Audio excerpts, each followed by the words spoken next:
the net gain of ATPs in aerobic glycolysis is higher than anaerobic glycolysis because respiratory chain shuts down and does not accept protons, electrons, or hydrogen from donors, for example, NADH2, and therefore, no ATP will be produced through respiratory chain in anaerobic conditions. In aerobic conditions, respiratory chain becomes fully functional and starts producing ATPs. In aerobic glycolysis, oxidation is carried out by dehydrogenation and reducing equivalent is transferred to NAD.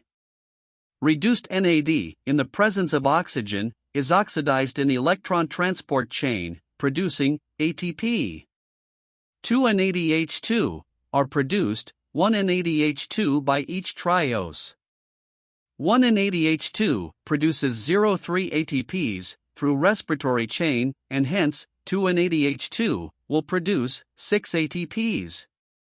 4 ATPs are produced at substrate level, 2 ATPs by each triose by phosphoglycerate kinase and pyruvate kinase. Net calculation in aerobic glycolysis will be as follows. 6 ATPs are produced by 2 NADH2. 4 ATPs are produced at substrate level. Total 10 ATPs are produced in aerobic glycolysis. Total 2 ATPs are used in first and third reactions. Net gain of ATPs in aerobic glycolysis is 8. If glycolysis starts from glycogen, 1 ATP utilized by hexokinase or glucokinase is spared, hence only 1 ATP is utilized. In this case, net ATP gain will be 9 ATPs. In anaerobic glycolysis, NADH cannot be oxidized in electron transport chain, so no ATP is produced in electron transport chain.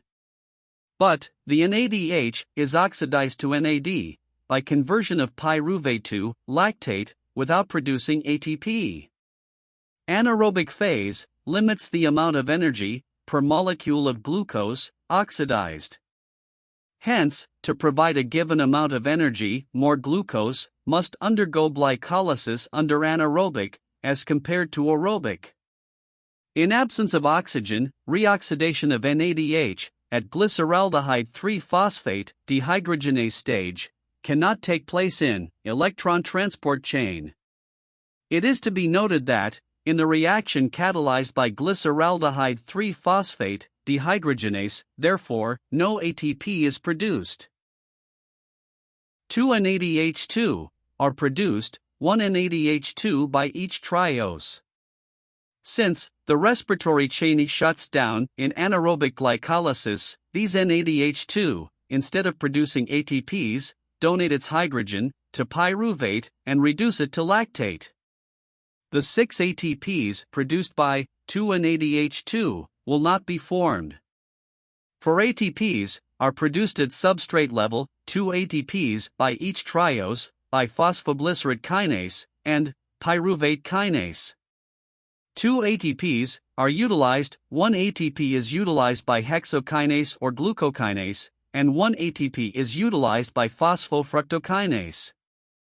Net calculation of ATPs in anaerobic glycolysis will be as follows.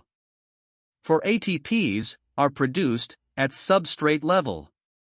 0 ATPs are produced from NADH2. Total ATPs in anaerobic glycolysis produced are 4. Total 2 ATPs used in first and third reactions. Net gain of ATPs in anaerobic glycolysis is 2.